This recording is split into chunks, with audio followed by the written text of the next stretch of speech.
neno la ondokeni. Tena Mungu anamwambia Musa, ondokeni pamoja na wana wa Israeli mkanitumikie.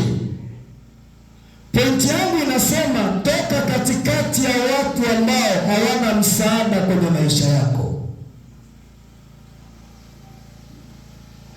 Hawa watu ambao wanakudumbukiza tu kwenye shimo ni watu ambao hawaelewi kile unachowaambia, hawakuelewi. Toka katikati yao. Usikae na mtu ambaye hana msaada wowote kwenye maisha yako.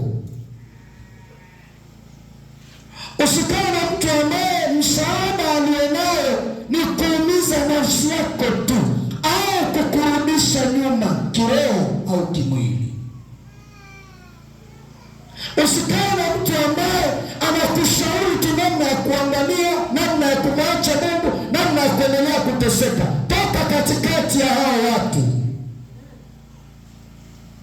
Au toka katikati ya yule mtu ambaye mawazo yake kila wakati ni kumwacha Mungu. Toka katikati ya hao watu. Pointi yangu inazungumza kwamba Mungu anampenda mtu ambaye anamheshimu yeye na kumtaka yeye na kumdhamini yeye na kuishi kwenye mapenzi yake. Sema amina kama tupo wote hapa. Pigia Yesu makofi kama uko hapa. Toka katikati ya hao watu ambao ushauri wao kila siku ni kuvuta sigara, kuvuta bangi. Watu ambao kazi yao kila wakati ni kugombanisha, labda ugombane na mama, ugombane na baba, ugombane na mchungaji, ugombane na kanisa. Toka katikati ya hao watu.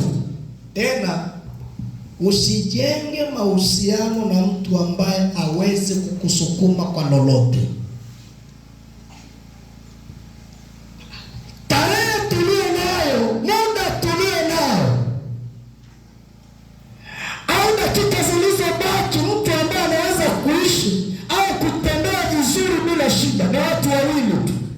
Mtu ambaye anaye Mungu kweli kweli maishani mwake na mtu mwenye pesa. Wewe kama kuna mtu bado anakuambia unajua bila Mungu naweza kusafiri sijui bila pesa. Sijajua maisha hayo yametoka wapi kwenye maisha yako. Mungu akupe neema na akuunganisha na watu wenye msaada, mawazo mema, maono. Tunapozungumza neno maono, kama mtu ambaye anaona baada ya miaka mitatu kuna nini kitatokea kwenye maisha yako. Haujapiga makofi. Na kama wachumba labda ni wachumba wamedumu kwenye miaka miwili, miaka mitatu, mpaka miaka minne, mpaka miaka mitano, inaitwa uchumba.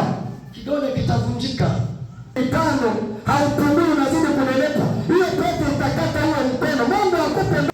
Eti mtu anakutumia tu message, nakupenda, I love you my. What is the meaning of my? Kuna nini hapa?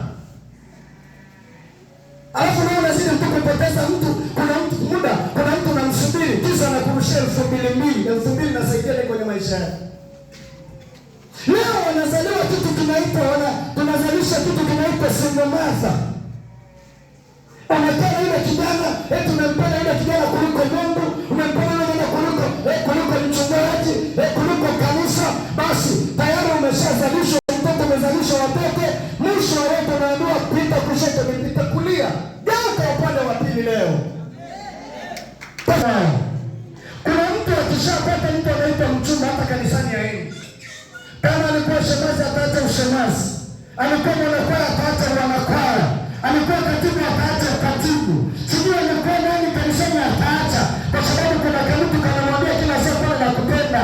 Je, tuonane tufanyeje? Tunakuja tunaonana hapo, tunapiga story. Mwenzako umekopa 10,000 hapo na nunulia kajuisi hapo. Basi nimekunywa juisi. Niishi maisha haya mpaka lini?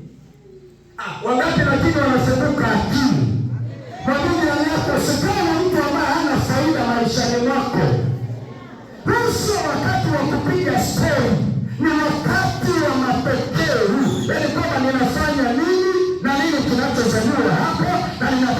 namna gani? Wako wapi watakatifu wanaonielewa hapa? Pigia Yesu makofi kama wako hapa Tanzania hapa. Usikae kwa kupoteza muda. Eti tunapoteza muda tunatembeleana mimi na wewe ni shoga best. Kuna nini hapa? Sasa tunakuja hapo tunapiga stori masaa manne, hakuna hata anayeingiza nilishindimia. Mtoto akipata homa usiku tunaanza raba seke rebo